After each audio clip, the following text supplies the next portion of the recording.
എല്ലാവർക്കും നമസ്കാരം. ഇന്ന് നമുക്ക് നല്ല സോഫ്റ്റ് ആയിട്ടുള്ള നല്ല ഫ്ലേവർ ഉള്ള ഒരു പെർഫെക്റ്റ് ആയിട്ടുള്ള ബനാന കേക്കിൻ്റെ റെസിപ്പി നോക്കാം. നമ്മൾ ഈ കാണിക്കുന്ന രീതിയിൽ ഇതേ രീതിയിൽ ഫോളോ ചെയ്യുകയാണെങ്കിൽ നല്ല അടിപൊളിയായിട്ടുള്ള സ്പോഞ്ച് കേക്ക് തയ്യാറാക്കിയെടുക്കാം. അപ്പോൾ അധികം താമസിയാതെ ഇതെങ്ങനെയാണെന്ന് നോക്കാം. ഈ കേക്ക് തയ്യാറാക്കാൻ വേണ്ടിയിട്ട് നമ്മൾ 2 നന്നായിട്ട് പഴുത്ത പഴമാണ് എടുത്തിട്ടുള്ളത്. ഇതുപോലെ മോറിസ് പഴം അല്ലാന്നുണ്ടെങ്കിൽ റോബസ്റ്റ, ചിക്കൂറ്റ എന്നൊക്കെ പറയുന്ന പഴമാണ് ഈ കേക്ക് തയ്യാറാക്കാനായിട്ട് ഏറ്റവും നല്ലത്. മറ്റു പഴങ്ങൾ എടുക്കുമ്പോൾ ഇത്ര ടേസ്റ്റ് കിട്ടില്ല. നന്നായിട്ട് പഴുത്ത പഴം നോക്കിയെടുക്കുക. അതിനുശേഷം ഒരു ഫോർക്ക് വെച്ചിട്ട് നന്നായിട്ടൊന്ന് ഉടച്ചെടുക്കുക. മിക്സിയിലോട്ടൊന്നും അടിക്കേണ്ട ആവശ്യമില്ല. ഫോർക്ക് വെച്ചിട്ടോ അല്ലാന്നുണ്ടെങ്കിൽ മാഷർ വെച്ചിട്ടോ ഒന്ന് മാഷ് ചെയ്തെടുക്കാം. ഇത് നന്നായിട്ട് മാഷ് ചെയ്ത് നമുക്ക് മാറ്റി വെക്കാം. നന്നായിട്ട് മാഷ് ചെയ്ത് മാറ്റി വെച്ച് കഴിഞ്ഞാൽ നമ്മളിതിലേക്ക് 2 മുട്ട ചേർത്ത് കൊടുക്കാം. അത്യാവശ്യം വലിപ്പമുള്ളൊരു മുട്ടയാണ്. അപ്പോൾ ഈ മുട്ട എന്ന് പറയുന്നത് റൂം ടെമ്പറേച്ചറിലുള്ള മുട്ടയാണ്. ഈ കേക്ക് നന്നായിട്ട് സെറ്റായി വരണമെന്നുണ്ടെങ്കിൽ മുട്ട നന്നായിട്ട് ബീറ്റ് ചെയ്തെടുക്കണം.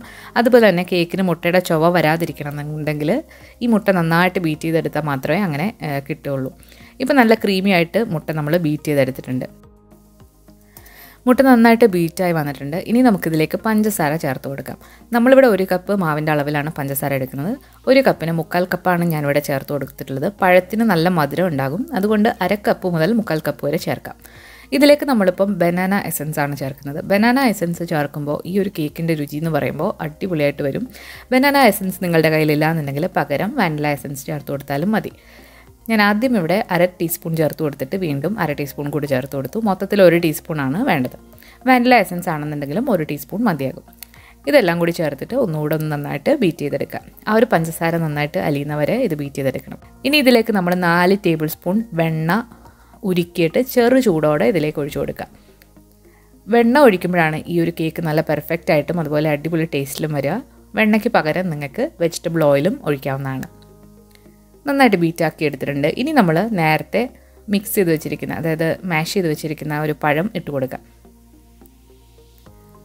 പഴം ഇട്ടിട്ട് ഒന്നുകൂടെ ഒന്ന് മിക്സ് ചെയ്ത് കൊടുക്കുക. ഒരുപാട് നേരം ഇട്ട് ബീറ്റ് ചെയ്യേണ്ട ആവശ്യമില്ല. അത് ജസ്റ്റ് ഒന്ന് മിക്സായി വരുന്ന വരെ ഒന്ന് ബീറ്റ് ചെയ്തെടുക്കാം.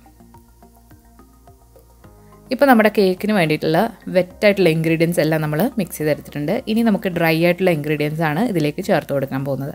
അപ്പോൾ അതെങ്ങനെയാണെന്ന് നോക്കാം. ഇനി ഒരു അരിപ്പയിലേക്ക് നമ്മൾ 1 കപ്പ് മൈദ എടുത്തിട്ടുണ്ട്. ഈ മൈദയിൽ നിന്ന് 2 ടേബിൾ സ്പൂൺ നമ്മൾ മാറ്റി വെച്ചിട്ടുണ്ട്. അതെന്തിനാണെന്ന് ഞാൻ വഴിയെ പറയാം. ഇത് 150 ഗ്രാം മൈദയാണ് ഉള്ളത്. ഇനി ഇതിലേക്ക് 1 ടീസ്പൂൺ ബേക്കിംഗ് പൗഡർ ചേർത്ത് കൊടുക്കാം. ബേക്കിംഗ് പൗഡർ നിങ്ങളുടെ കയ്യിലില്ലാന്നുണ്ടെങ്കിൽ ബേക്കിംഗ് സോഡ ചേർത്ത് കൊടുത്താലും മതിയാകും. 1 ടീസ്പൂൺ. 1 നുള്ള് ഉപ്പ് ചേർത്ത് കൊടുക്കാം. ഈ ടേസ്റ്റ് ഒന്ന് ബാലൻസ് ആവാൻ വേണ്ടിയിട്ടാണ്. ഇനി ഇതിന് ഒന്നുകൂടെ നല്ലൊരു ടേസ്റ്റിനും നല്ലൊരു ടെക്സ്ചറിനും വേണ്ടിയിട്ട് 2 ടേബിൾ സ്പൂൺ പാൽപ്പൊടി ചേർത്ത് കൊടുക്കുന്നുണ്ട്. പാൽപ്പൊടി ഇല്ലയെന്നുണ്ടെങ്കിൽ ചേർത്ത് കൊടുക്കേണ്ട ആവശ്യമില്ല. പകരം പാൽ ചേർത്ത് കൊടുക്കേണ്ട ആവശ്യമില്ല. കാരണം പാൽ ചേർത്ത് കൊടുക്കുമ്പോൾ ഈ ഒരു കേക്ക് കുറച്ചൊന്ന് മോയിസ്റ്റായിട്ട് ഒരുപാട് പൊങ്ങിയും വരില്ല, ഭയങ്കര ഡെൻസായി പോവും. അതുകൊണ്ട് പാൽപ്പൊടിയാണ് ഏറ്റവും ബെസ്റ്റ്. ഇനി നമ്മൾ നന്നായിട്ട് ഇതൊന്ന് ഫോൾഡ് ചെയ്തെടുക്കുക. ഇനി നമ്മൾ ബീറ്ററൊന്നും എടുക്കേണ്ട. ഒരു തടിത്തവിയോ സ്പാറ്റുലയോ വെച്ചിട്ട് ഒന്ന് ഫോൾഡ് ചെയ്തെടുക്കുക. ഒരുപാട് ഓവർ മിക്സ് ചെയ്യരുത്. ആ ഒരു പൊടി ഒന്ന് മിക്സ് ആകാൻ വേണ്ടിയിട്ട്. ഇനി നമ്മളിതിലേക്ക് കുറച്ച് മുന്തിരിങ്ങയും ടൂട്ടി ഫ്രൂട്ടിയും 2 ടേബിൾ സ്പൂൺ നേരത്തെ നമ്മൾ മാറ്റി വെച്ച മൈദയിൽ ഒന്ന് കോട്ട് ചെയ്തിട്ട് ഇതിലിട്ട് ഒന്ന് മിക്സ് ചെയ്തെടുക്കാം.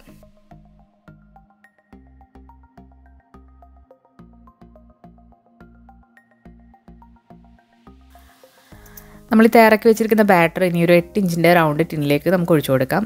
ഈ ടിന്ന് നമ്മൾ ബട്ടർ പേപ്പർ വെച്ചിട്ട് ഒന്ന് ലൈൻ ചെയ്ത് കൊടുത്തിട്ടുണ്ട്. 8 ഇഞ്ചിൻ്റെയോ 9 ഇഞ്ചിൻ്റെയോ എടുക്കാം. അല്ലാന്നുണ്ടെങ്കിൽ നിങ്ങൾക്ക് 6x6 ഇഞ്ചിൻ്റെ സ്ക്വയർ ടിന്നും എടുക്കാവുന്നതാണ്. ഓവൻ പ്രീ ഹീറ്റ് ചെയ്യാനായിട്ട് വെക്കുക. 170 ഡിഗ്രിയിൽ 10 മിനിറ്റ് ഓവൻ പ്രീ ഹീറ്റ് ചെയ്യാനായിട്ട് വെക്കുക. ഇനി നമുക്കിതൊരു 45 മിനിറ്റ് നമുക്കൊന്ന് ബേക്ക് ചെയ്തെടുക്കാം. ചില ഓവൻ്റെ ടൈം വേരി ചെയ്തിരിക്കാം. അപ്പോൾ 30 മിനിറ്റ് കഴിയുമ്പോൾ നിങ്ങളൊന്ന് നോക്കുക. ടൂത്ത് പിക്ക് ഇൻസേർട്ട് ചെയ്ത് നോക്കുമ്പോൾ വെറ്റായിട്ട് വരികയാണെന്നുണ്ടെങ്കിൽ വീണ്ടും ഒരു 15 മിനിറ്റ് വെക്കുക. നന്നായിട്ട് ടാപ്പ് ചെയ്ത് കൊടുത്ത് എയർ ബബിൾസ് ഒക്കെ കളഞ്ഞിട്ട് നമുക്കിത് ബേക്ക് ചെയ്ത് ഇപ്പോൾ ഒരു 45 മിനിറ്റാണ് ഞാനിവിടെ ബേക്ക് ചെയ്ത് എടുത്തിട്ടുള്ളത്. അപ്പോൾ ബേക്ക് ചെയ്ത് ഇപ്പോൾ കേക്ക് കുറച്ച് തണുത്ത് വന്നിട്ടുണ്ട്. ഇത് ബേക്ക് ചെയ്ത ഉടനെ അല്ല, കുറച്ച് തണുത്തിട്ടുള്ളതാണ്. നന്നായിട്ട് ബേക്കായി വന്നിട്ടുണ്ട്. അതുപോലെ നല്ലൊരു ഗോൾഡൻ ബ്രൗൺ നിറവുമായി വന്നിട്ടുണ്ട്. നമ്മളിവിടെ കുറഞ്ഞ ടെമ്പറേച്ചറിൽ കൂടുതൽ സമയം എടുത്തിട്ടാണ് ഈ ഒരു കേക്ക് ബേക്ക് ചെയ്തെടുത്തിട്ടുള്ളത്. അപ്പോൾ താഴെയുള്ള ബട്ടർ പേപ്പറും കൂടെ ഒന്ന് മാറ്റി നോക്കാം. നിങ്ങൾക്ക് കാണാം ഇതിൽ മുന്തിരിങ്ങയൊന്നും താഴെ വന്ന് അടിഞ്ഞിട്ടില്ല. അതെല്ലാം അതിൻ്റെ ഇടയ്ക്ക് വരും. പൊടിയിട്ട് നമ്മളങ്ങനെ ഫോൾഡ് ചെയ്തെടുക്കുകയാണെങ്കിൽ അങ്ങനെ തന്നെ വരും. നമ്മളിതിന് മുൻപ് ഒരു ബനാന പ്ലം കേക്കിൻ്റെ റെസിപ്പി അപ്ലോഡ് ചെയ്തിട്ടുണ്ട്. അപ്പോൾ അത് കണ്ടു നോക്കിയിട്ടില്ല, അതൊരു കണ്ടു നോക്കണം. ഇനി കേക്ക് നമുക്ക് എത്ര ഗ്രാം ഉണ്ടെന്ന് നോക്കാം. അപ്പോൾ ഈ കേക്ക് മാത്രമായിട്ട് ഇപ്പം 769 grams ആണ് വന്നിട്ടുള്ളത്. ഇനി നിങ്ങളിത് ഫ്രോസ്റ്റ് ചെയ്ത് ഒക്കെ കൊടുക്കുകയാണെന്നുണ്ടെങ്കിൽ 1 kgക്കുള്ള കേക്കിനുള്ള ഒരു അളവിൽ ഈ ഒരു കേക്ക് ഉണ്ട്. ബാക്കി ഫ്രോസ്റ്റിംഗ് ഒക്കെ വരുമ്പോൾ 1 kg കാണും. നന്നായിട്ട് തണുത്തതിന് ശേഷം നമുക്കിത് കട്ട് ചെയ്തെടുക്കാം. സ്ക്വയർ ഷേപ്പിലുള്ള ടിന്നാണെങ്കിൽ ഒന്നുകൂടി ഈസിയാണിത് സ്ക്വയറായിട്ട് കട്ട് ചെയ്തെടുക്കാനായിട്ട്. അപ്പോൾ നമ്മളിവിടെ ഒന്ന് കട്ട് ചെയ്തെടുക്കാൻ പോവാണ്.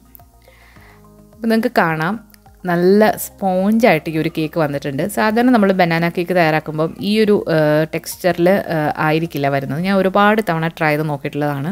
അപ്പോൾ എനിക്കൊരു സാറ്റിസ്ഫാക്ഷൻ ഇതുവരെ കിട്ടിയിട്ടുണ്ടായിരുന്നില്ല. പക്ഷേ ഈ ഒരു കേക്ക് ട്രൈ ചെയ്ത് നോക്കിയപ്പോൾ നല്ല പെർഫെക്റ്റ് ആയിട്ട് ഇത് സ്പോഞ്ചായിട്ട് വന്നു. അപ്പോൾ അതാണ് ഈ ഒരു റെസിപ്പി. അപ്പം ഈ ഒരു കറക്റ്റ് അളവിൽ തന്നെ നിങ്ങൾ ഫോളോ ചെയ്തെടുക്കുകയാണെങ്കിൽ നല്ല പെർഫെക്റ്റ് ആയിട്ടുള്ള ബനാന സ്പോഞ്ച് കേക്ക് നിങ്ങൾക്ക് തയ്യാറാക്കി എടുക്കാം.